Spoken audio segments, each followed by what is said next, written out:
How's everybody tonight? Good, good water. Figure as we're coming to the close on the year, pretty close and pretty rapidly. I kind of want to. I don't know if you can really call it a continuation this morning or not, but many of you know that I am a big football fan. And as the NFL season comes to a close, I was watching a thing that I hadn't seen in a while, that got replayed on, I don't remember which of the sports talk shows it was, but NFL players or NFL superstars, either from today's era or previous dates, were reading less than stellar scouting reports coming out of college. Anybody that follows football, especially on an NFL level, will probably know one of these just because fanboy. But the first one, this guy was talked about having subpar acceleration, very low explosiveness coming off the line, needed to add more than just a rip and swim move to get by defenders to even make an NFL team. Could probably make it as a special teamer if he works hard for the next couple of years. And the big kicker against him was that he would never, how was it worded? He would never have true talent at rushing the quarterback. Anybody want to take a guess at who that is? That, my dear friends, is a negative scouting report for J.J. Watt.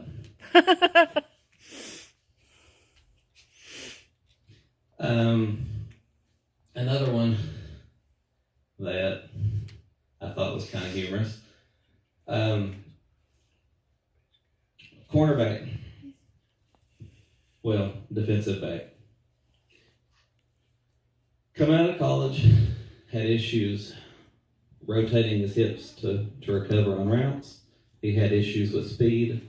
He was bigger, but where he was slower, backs or receivers could run past him. Couldn't really defend the tight end position and could not catch the football. Anybody want to take a guess?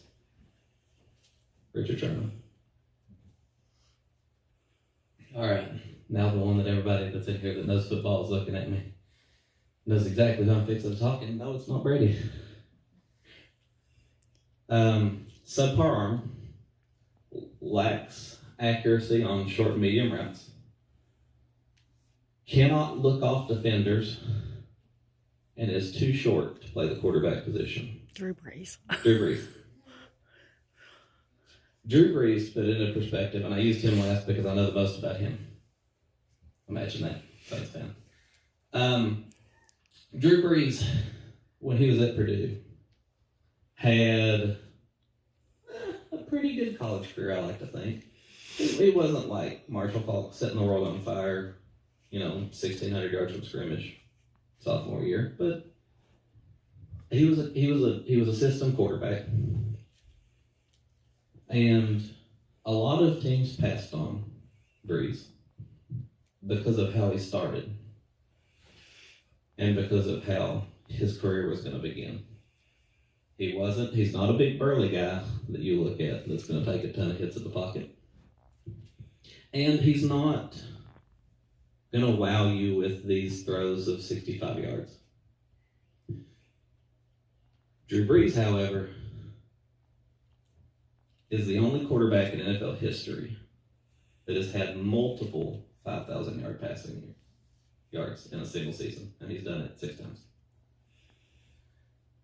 He has the record for the most consecutive games with a touchdown pass. He has, I believe it's the most career touchdowns. He's either 1 or 2 on that list. It's either him or Favre.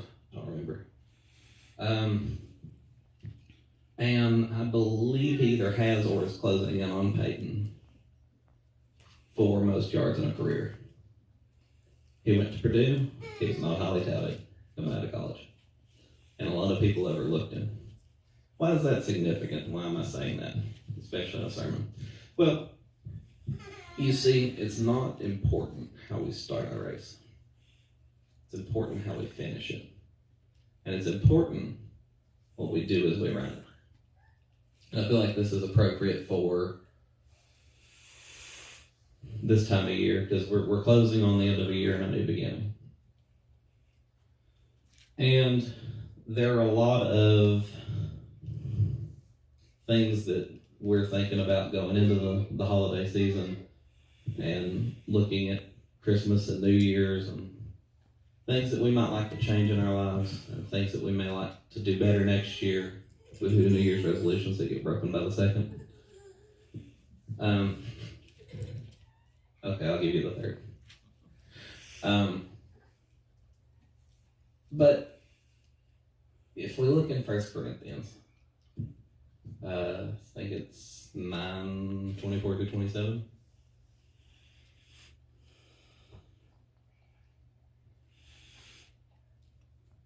It's up. Yes, and I'm in the New Living Translation. It says, "Don't you realize that in a race everyone runs, but only one person gets the prize? So run to win.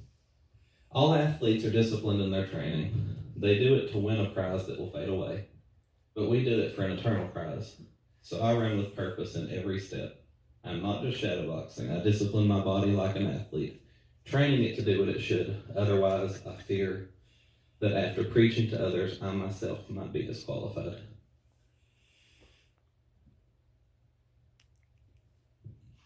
We've heard this a lot, and we always hear it synonymous with running a race and then the Christian walk. But it's a day-to-day race too. We need to stay diligent in how we live our lives and how we do things, to be consistent. Talks about athletes practicing strict self-control. And we as Christians need that too. Honestly, a lot more. But I really want to look further into chapter 10.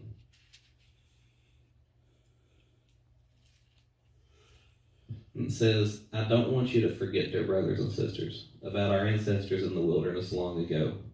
All of them were guided by a cloud that moved ahead of them, and all of them walked through the sea on dry ground. In the cloud and in the sea, all of them were baptized as followers of Moses.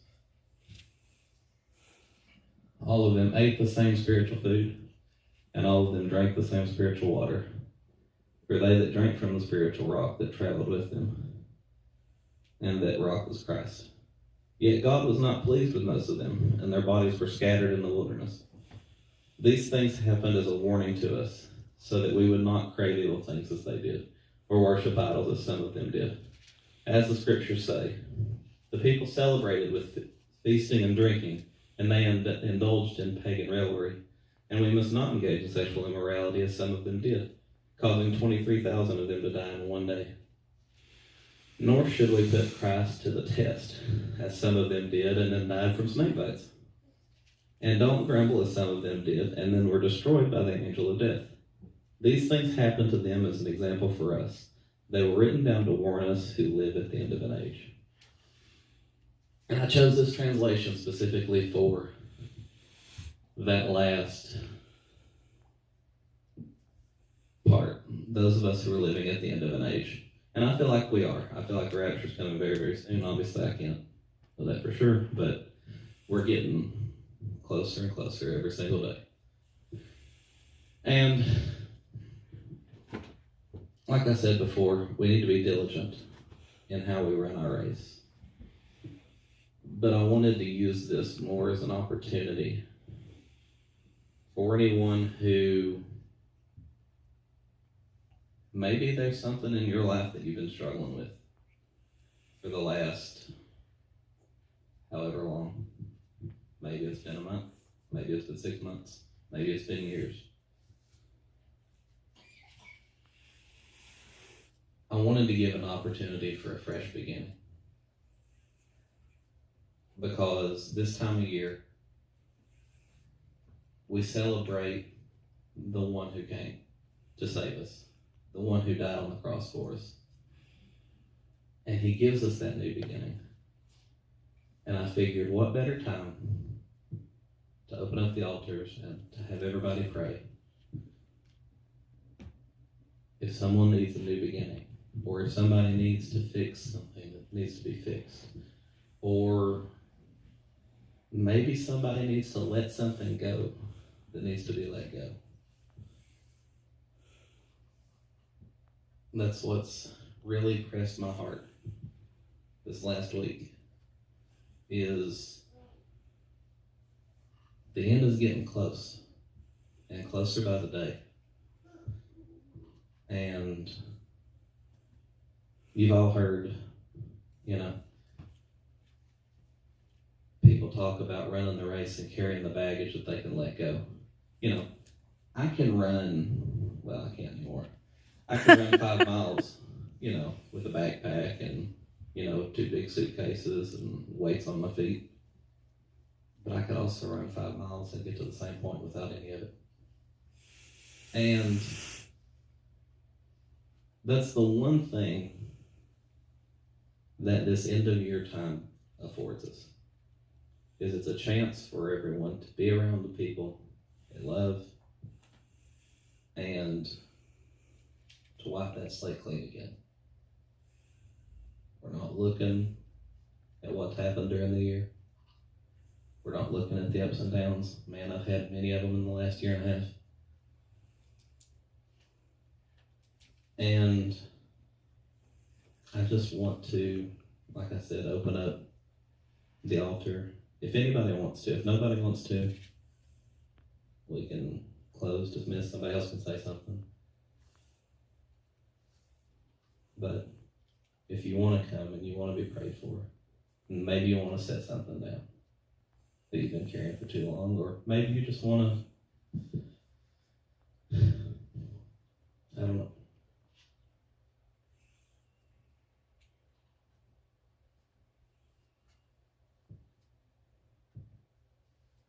At the very least, I would like for everybody to come up and pray for me.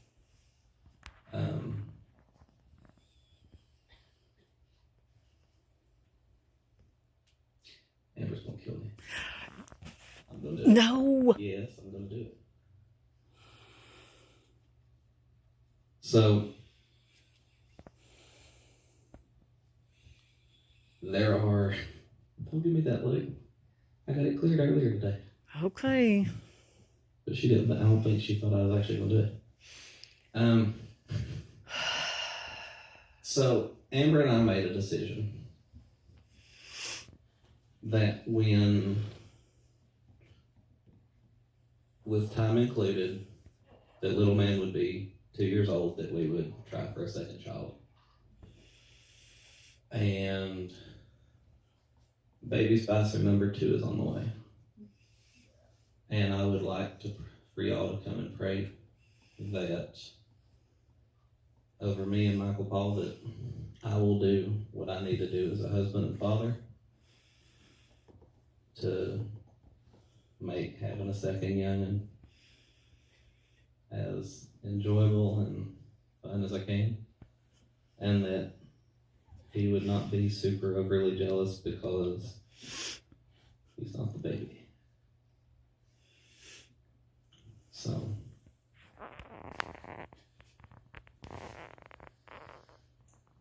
if y'all would come up and let's pray.